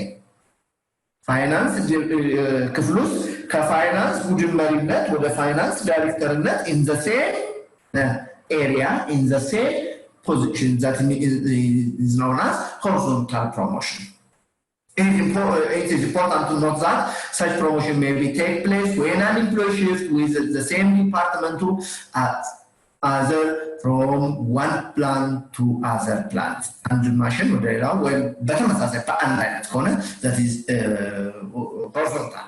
Horizontal means okay, sorry. Finance ኃላፊ የነበረው ወደ ግዢ የነበረው ወደ ሰዓት ማድረግ that is one of the types of promotion that is horizontal. Vertical is in the same line. In the same line. So example, finance ቡድን መሪ የነበረ finance director, የግዢ ቡድን መሪ የነበረ ግዢ director, that is a vertical promotion. Direct promotion is when promotion is made without increasing any benefits. Is known as direct promotion. ዝም ብሎ ኃላፊነቱ ይሰጠዋል without any benefit, without any additional incentive, is known as direct promotion. ደረቅ እድገት የምንለው ምንም ተማናት የሌለው. So what are the purpose of promotion? It has many purposes. We'll see some of the purpose of promotion. One is to recognize an employee's skill and knowledge utilized it is to improve the organizational effectiveness. Promotion አንዱ ፐርፐዙ ሰራተኛውን እውቅና መስጠት ነው። በቃ ሰራተኛው ጥሩ ነው ፕሮሞት ሲደረግ ማለት ታውቅ ያለው ለካ ተቋሙ ልፋቴን እውቀቴን ምናምን ትምህርቴን ሪኮግናይዝ አድርጎኛል እንዲል ነው። That is another purpose is to reward and motivate employees to higher productivity, except such types of promotion, direct promotion. Then the next one is to develop competitive spirit and includes zeal in employees to acquire the skill and knowledge. And another one is to promote employee satisfaction and boost their morale. Because ለምሳሌ ቡድን መሪ የነበረው ዳታ ባንድ ጊዜ ቢሆን ሞራሉ ቡስት ነው የምናደርገው በአንድ ጊዜ ይተኮሳል። በቃ ለምኑ ልሰው ለያዘው ሊጨብጠው በቃ ፈለቀለው ድንጋይ የለም የሚባለው አይነት ነገር ነው የሚሆነው which is one of the purpose of promotion to build loyalty among the employees to our organization, to promote good human relation, to increase sense of belongingness or sense of ownership, ባለቤትነትን ወይም ተቋሙ የኔ የሚል ሴንስ እንዲፈጠር ያደርጋል። Those are the purpose of promotion. The next one is we'll see about transfer. What is transfer? Transfer refers to a lateral movement of employees within the same grade from one job to another. The same grade from one job to another is known as transfer. Promotion, transfer. Responsibility እስካልጨመረ ድረስ. When you shift from one position in the same hierarchy, ከአንድ መደብ ፕሳ8 ወደ ፕሳ8 ከፕሳ7 ወደ ሌላ ፕሳ7 በእናንተ ነው the level is the same, level of responsibility is the same. So that is what a transfer, not promotion. So transfer also it may be horizontal and lateral ሊሆን ይችላል. Then reason for transfer, The need for making transfer left of various reasons are listed below. One is to meet organizational needs. Because ለምሳሌ የሆነ ቦታ ላይ ቫካንት ቢሆን ስራው የሚሰራ ባለሙያ የሚፈለግ ከሆነ አንዱ መደብ እዛ ጋር አይድል የሆነ ሰው ካለ ፋይናንስ ለምሳሌ ብዙ ሰራተኞች ካሉ ብዙ አጥቃት ካለ አንድ ከብዩ ጋር ሙያው ቀረብ የሚለው ሰው ከዛ ትራንስፈር ማለት ነው ሳስተማሪ ላይ ልናሰርሶ one is reason for transfer is to meet organizational needs to satisfy employees need አንዳንዴም ሰዎች እዚህ ቦታ ሄጄ ብሰራ more productive ይሆናል የሚል ነገር አለ መደቡ ተመሳሳይ ነው አልጨምርም አልቀንስም ጥቅም ተጨማሪ አልጠይቃቸውም ግን እዚህ ቦታ ብሰራ እኮ በጣም productive ይሆናል እዚህ ጋር በጣም ተረስቷልኝ የሚል ከሆነ በዛ መልኩ ልናስተካክል እንችላለን which is one of the reason for transfer to better utilize employees አንዳንድ ተቋማቶችም ያደርጋሉ እዚህ ቦታ ላይ ብሰራ እኮ መደቡ ተመሳሳይ ነው 68 ነው እዚህም 68 ነው ግን እዚህኛው ላይ ቢሆን ልክ more productive ይሆናል ሲል በዛ መልኩ ትራንስፈር ሊደረግ ይችላል to better utilize employees to make employee more versatile to adjust the workforce to provide a relief and to punish employees አንዳንዴ ትራንስፈርም ፓኒሽ ለማድረግ እንጠቀምበት እንችላለን because ለምሳሌ ግዢ ጋር ብዙ ጊዜ ያው ሩመር አለ ጥቅም አለ ምናምን አለ ማጭበርበር አለ ስለዚህ ያው ተመሳሳይ ነገር ነው ፕላስ ምን ተጋ ግን ወደዚህኛው ሂድ ተብሎ እዛ ቦታ ሊወሰድ ይችላል so as a management ልንጠቀምበት እንችላለን ትራንስፈር can consider as a punishment type of transfer production transfer, remedial transfer, replacement transfer, versatility transfer, shift transfer, and penalty transfer. We'll see one by one. The first types of transfer is production transfer. These types of transfer is such transfers are made when labor requirement in one division or branch is declining. The surplus employee from one such division are transferred to such division or branches where there is shortage of employee is known as production transfer ለምሳሌ ንግድ ባንክን ብናይ ንግድ ባንክ ላይ መገናኛ ብራንች ያለው ላይ ብዙ ሰራተኛ ካለ ወደ ሌላው ብራንች 4 ኪሎ ወይም ሆነ ቦታ ሰዎችን ሽፍት ሊያደርግ ይችላል such types of transfer is production transfer another one is remedial transfer አንዳንዴ ሴንተር ላይ ለምሳሌ ባህሪ ድርጊቱ እንደው ከዲስፕሊነሪ አክሽን አንፃር ሮንግ አክት የሚያደርግ ከሆነ ብለን እናደርገው እንችላለን በተመሳሳይ ወደ ክልል ወይም ሌላ የሆነ ቦታ ላይ transfer ልናደርገው እንችላለን such types of transfer is remedial transfer another one is replacement transfer Another types of transfer is replacement. The replacement transfers are similar to the production transfer in their inherent to avoid layoff. Replacement transfers are affected when labor requirements are declined are designed to replace a new employee by an employee who has been in organization for sufficiently long time. The purpose of this transfer is to retain long service employee organization and also give them relief from the heavy pressure of work. አንዳንዴ ስራ ጫና ሲበዛበት ቀለል የማድረግ በተለያየ መልኩ ሰውየውን ለብዙ ጊዜ ለመጠቀም ስንፈልግ that is what one of types of transfer ፉትቦል ላይ ፕራክቲስ ይደረጋል ለምሳሌ በጣም ጫና ሲበዛበት አንድ ሰራተኛ ተጫዋች ለቀጣይ የሚጠቅም ከሆነ ወይ በዙር በመናምን የሆነ ነገር በጊዜያዊነት የሆነ ቦታ የሚሰጥበት ሁኔታ አለና which is one of the types of transfer versatility transfer is one of the types of transfer the transfer are known as job rotation versatility transfer job rotation most of the time which is practiced in bank industry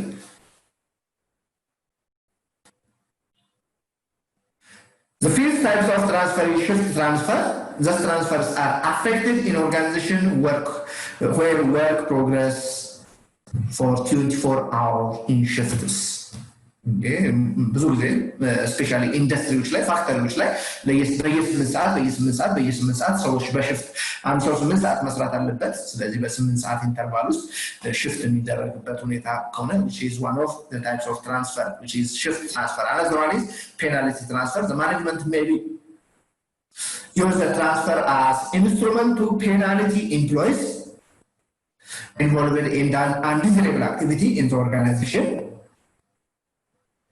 ልንጠቀምበት እንችላለን ባህሪውን እስከሚያስተካክል ድረስ ለተወሰነ ጊዜ የሆነ ቦታ ላይ ትራንስፈር አድርገን ነው ባህሪውን ሲያስተካክል ልንመልሰው እንችላለን። ሶ እንደ አንድ የባህሪ ማስተካከያ ልንቆጥረው እንችላለን። which is one of the types of penalty transfer.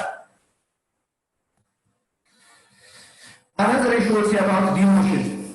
The first one is we've seen about promotion. The second one is transfer. The third one is we'll see about demotion. What is demotion? What is the difference between previous two, that is from promotion and transfer? Demotion is just opposite of promotion.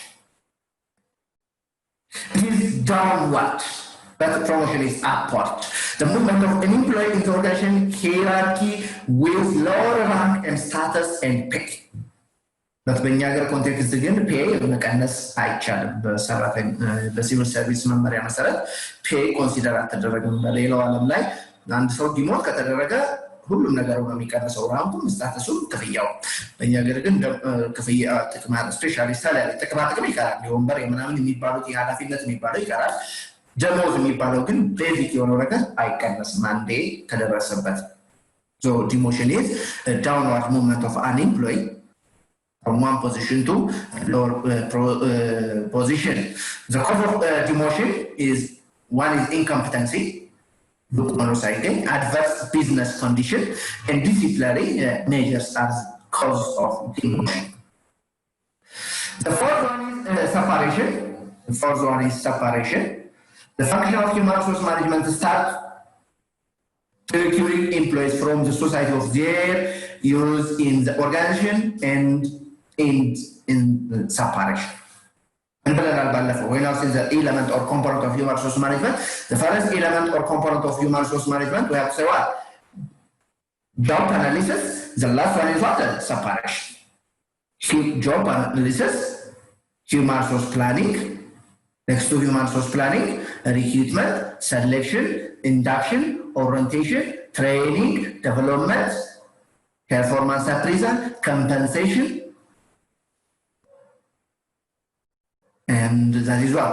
Compensation, promotion, transfer, demotion, then separation. It's all about the component or element of human resource management. So the last element of human resource management is separation. Separation is maybe come because of different reasons. በሪታይርመንት ሊሆን ይችላል። ዛት maybe mandatory or voluntary.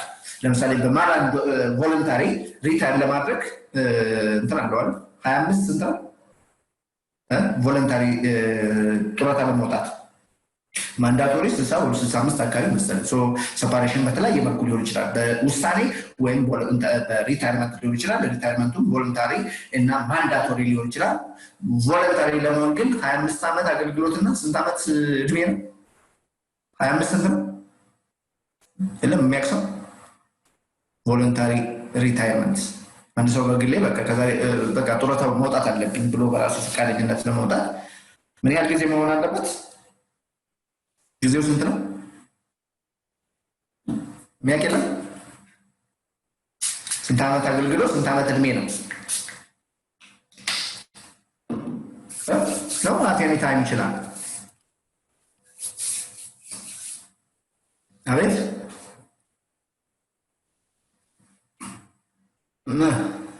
የለም no information. Please investigate on this issue. ሰው በፈቃደኝነት ጡረታ ለመውጣት ምን ያህል አገልግሎት ምን ያህል እድሜ መሆን አለበት? አገልግሎትና እድሜ የተገደበ ነው። እሱን ኢንቨስቲጌት አድርጉ። ኦኬ ይሰማል? ይሰማል። ኦኬ ስለዚህ ቮለንታሪ ሴፓሬሽን 50 ዓመትና ከ25 ዓመት በላይ ልምድ ነው። 25 ዓመት ልምድ አሪሹር 20 ዓመት ኦኬ ስለዚህ ኢንቨስቲጌት አድርጉ። are not sure investigate voluntary separation. So employee may be separated from organization for a variety of reasons like retirement, resignation, suspension, discharge, dismissal, and layoff. Then various forms of employee separations are there. So one is retirement, voluntary retirement, and compulsory retirement. Compulsory already know.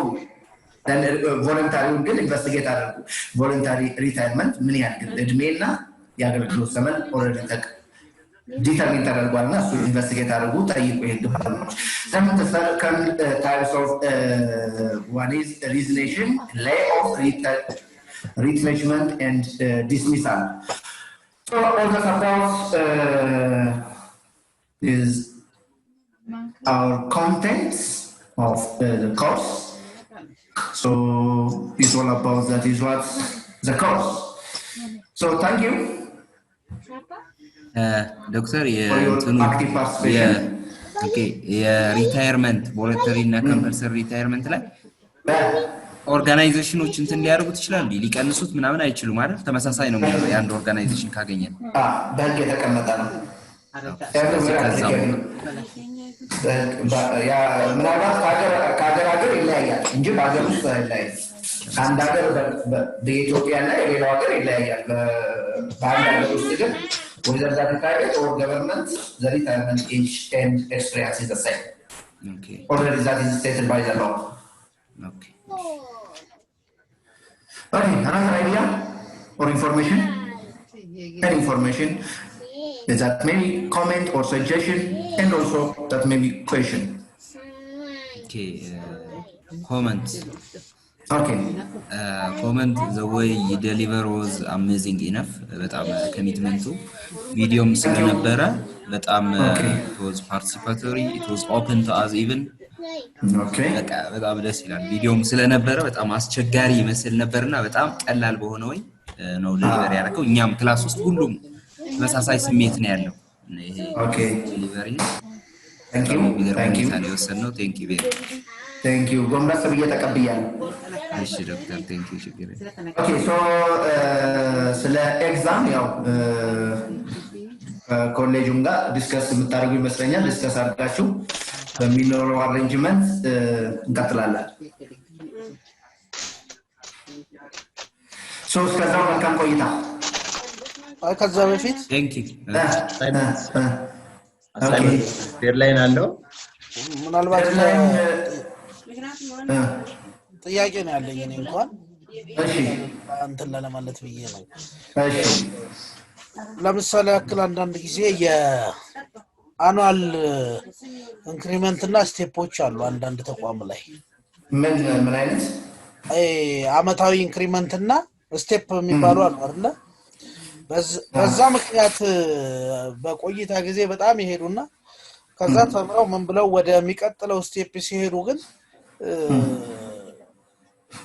እንትን የሚልበት አለ አሁን ደሞዛቸው ይቀንሳል ነገር ግን ይሄ የሚቀመጡበት የፖዚሽን መጠኑ የመጀመሪያ ቅጥር መነሻው ላይ ያለ የደሞዝ መጠኑ እነዚህ የሚጨምሩበት ሁኔታ አለ ነገር ግን በዚህ በአመት ቆይታው ብቻ የሚያልፉትና ግን እንደዚህ ሲታደግ ደግሞ የተወሰነ የሚቀነስበት ሁኔታ አለ እሱ ምን ብለን ነው መጥራት መቻል ያለበት ኦኬ በእኛ የሲቪል ሰርቪስ መመሪያ ነው በሲቪል ሰርቪስ መመሪያ especially admin ሰራተኛ አስተዳደር ሰራተኛ ተብሎ የሚታው everywhere as employee የሚቀጠር ሰራተኛ ትምህርቴን ጨርሻለሁ ብሎ immediately promotion claim ማድረግ አይችልም የሚል ህግ አስቀምጧል ስለዚህ ጨረሰም አልጨረሰም ተቋሙ ፕሮሞሽን የእድገት ቫካንሲ ሲያወጣ እዛ ላይ ተወዳድሮ ፕሮሞት አድርጎ የተሻለ ጥቅም ሊያገኝ ይችላል እንጂ ትምህርቱን ስለጨረሰ immediately ፕሮሞት ያደርጋል የተሻለ ጥቅም ያገኛል የሚል የለም ምክንያቱም ህጉ በዛ መልኩ ነው ያስቀመጠው ኢክሌም ማድረግ አይችልም ነው ስለዚህ በኤክስፒሪየንስ የተሻለ ብዙ ኤክስፒሪየንስ ያለው በትምህርት ደረጃው ከፍተኛ የሆነው ሊቀድመው ይችላል because እሱ በዛ ሂደት ውስጥ በየአመቱ የተቀመጣለ በየአመቱ የሚያድግበት ሁኔታ በዛ ያደገ ሲሄድ በትምህርት ደረጃው ያሻሻለው ያኛው ትምህርቴን ስላሻሻል ይጨመርልኝ ይስተካከልልኝ ልደግ የሚል ክሌም ማድረግ አይችልም ነው ወደ ሌላ ወደ አካዳሚክ ምናምን ኤሪያ ላይ ብትመጣ ግን አካዳሚክ ኤሪያ ላይ ማንኛውም ሰው ትምህርቱ ልክ እንደጨረሰ ኢሚዲየትሊ ፕሮሞት ክሌም ያደርጋል በቃ ካንድ ስታተስ ወደ ሌላ ስታተስ ሽፍት ያደርጋልና the same thing ቤኔፊቱ ፔመንቱ ይቀየራል በአጠቃላይ በአገሪቱ የሲቪል ሰርቫንት ምንለው ሲቪል ሰርቫንት በምንለው ግን ትምህርቴን ስለጨረሱ ይስተካከልልኝ ልደግ ወይም የሚል ነገር ኢሚዲየትሊ ክሌም ማድረግ መብት የለውም የሚል ነገር አለ አሁን የተስተካከለ ነገር ይኑር አይኑር ነው ሪሰንትሊ አሁን የወጣውን የሰራተኛ እንትን እንዴት ያላላየውትም እዛ ጋር የተስተካከለ ነገር ካለ እሱን እናየዋለን ማለት የኔ ሐሳብ ምንድነው አሁን ለምሳሌ ፋይናንሻል ተቋማት ላይ ስንመጣ በየአመቱ ለምሳሌ 2 ወር ደሞዝ ቦነስ የሚባለው አለ ላይክ ዛት ኢንክሪመንት አለ በየደሞዙ ላይ ቀጥታ ያለበት ቦታ ቢሆንም ኢንክሪመንት የሚባል በየአመቱ እየጨመረ አንድ ስቴፕ እንደገና 2 ስቴፕ ጥሩ አፈጻጸም ያለው 3 ስቴፕ እያደገ መሄድ አለ ያ መነሻ ደሞዙ ከግማሽም በላይ አልፎት ሊሆን ይችላል ሌላ ሰው ቢቀጠር ከግማሽ በታች ሊሆን ይችላል ብቻ በዚህ በኢንክሪመንቱ በአመት በሚደረገው ስቴፕ ማደግ ከፍተኛ ቦታ ላይ ይደርሳልና ግን በኋላ ላይ ፖዚሽን ላይ ሲመጣ ባይዘው የሥራ ልምዱም የኃላፊነት መጠኑ እንዳውም የሚጨምር ፖዚሽን ላይ ነው ሊያርፍ የሚችለው ትምርት ስለተማረ ኦኬ ነገር ግን አሁን ቀጥታ ሄዶ ሲያርፍ የዛኛው ፖዚሽን መነሻ ቦታ ላይ ነው ለምሳሌ ያክል ኦፊሰር የነበረ በኦፊሰርነት 6 አመት ሲያገለግል 6 አመት ኢንክሪመንቱ ከሲኒየር ኦፊሰር ሆኖ መጀመሪያ ከሚገባበት ሊበልጥ ይችላል ያ ግን እድገት ተብሎ ወደዚህኛው ፓርት ሲመጣ ደሞዙ ሊቀንስ ይችላል እነዚህ ምንላቸው ነገሮች ራሱ ተደምረው ከሚያገኘው ሰለሪ የተወሰነ ልዩነት ሊኖር ይችላል ግን ፖዚሽኑና ኃላፊነቱን ይወስዳል ይሄኛው የትኛው ፓርት ላይ ነው የምናሳርፈው ፕሮሞሽን ልንለው እንችላለን ወይ የሚል ነገር ተላለኝ ነው yes promotion because responsibility ምንም እንኳን ተቀማጠቀም ባይጨመርለትም responsibility ግን ተጠያቂነትና ኃላፊነት ተጨምሮበታል ከደመር ብለናል ወራዚ ፕሮሞሽን ዋናው ምንድነው ኢንክሪመንት or increasing of responsibility ነው ኃላፊነትና ተጠያቂነት ሲጨምር ፕሮሞትድ ሆኗል አይዘር ድራይቭ ፕሮሞሽን ሊሆን ይችላል ቨርቲካል ሊሆን ይችላል ሆሪዞንታል ሊሆን ይችላል ድራይቭ without any benefit without any income without any payment promote ሊደረግ ይችላል when if there is an increasing of what responsibility ኃላፊነት ከጨመረ promoted ሆኗል ልንለው እንችላለን ፕሮሞሽን ነው የሚሆነው that's እዚህ ጋር ዶክተር ሰሌ የጠየቀውን ነገር yes ፕሮሞት ከተደረገ አንድ ሰው ባለው ፕራክቲካል ልምድ ህጉም እንደሚል ባላቅም ፕሮሞት ከተደረገ ከነበረው ደሞዝ ቢደርስበትም እንትን አይልም ኖርማሊ ሰሌ እንዳለው ሳይሆን ኖርማል 2 እርከን ምናምን ጨምሮ ነው የሚደርሰው አይ ስለነበረው ተብሎ 2 እርከን ምናምን ጨምሮ ነው የሚሰጡትና ያው ፕራክቲካሊ ማቀው ስላለ ነው ኦኬ ስለዚህ ደሞዙ ይጨምራል ኖርማሊ ሲጨመር ነው የሚታየው ስለነበረው ተብሎ ስለደረሰበት ተብሎ አንድ 2 እርከን ይጨምራል ፕራክቲካሊ ስለዚህ እንደ ኢንፎርሜሽን ለማቀበል yes thank you እሺ ዶክተር ቴንኪው በጣም ጥሩ ጊዜ ነበር ከኔትወርኩ ያው ሀገራዊ ሁኔታ ነው ግን ሲገልጽባቸው የነበሩ አጠቃላይ ነገሮች በጣም ጥሩ ናቸው ቴንኪው ለማለት ወደው ኦኬ እኔም አመሰግናለሁ ታንኪው ስለነበረን ጊዜ መልካም አዲስ አመት መልካም ዘመን ይሁንላችሁ እናመሰግናለን ዴድላይን ነው ግን ዘላታል ዶክተር ኦኬ ዴድላይን ቢፎር ፋይናል ኤግዛም ኦኬ ከፋይናል ኤግዛም ዴቱን ስታቁ ከዛ ቢቻል before 1 week from final exam before a week ቢሆን የተሻለ ነው ብቻ last እንትን የሚሆነው last submission date የሚሆነው final exam date ነው thank you very much okay thank you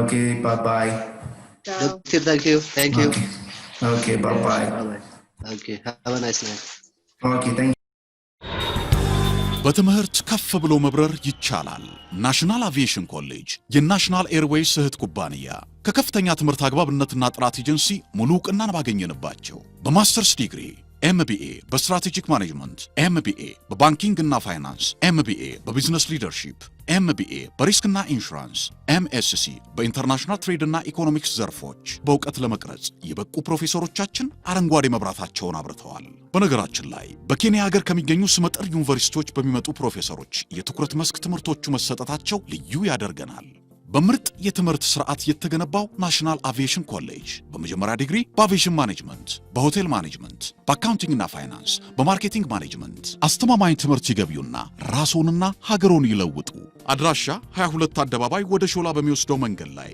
ናሽናል አቪዬሽን ኮሌጅ የናሽናል ኤርዌይስ እህት ኩባንያ ህልሞን እውን ያደርጋል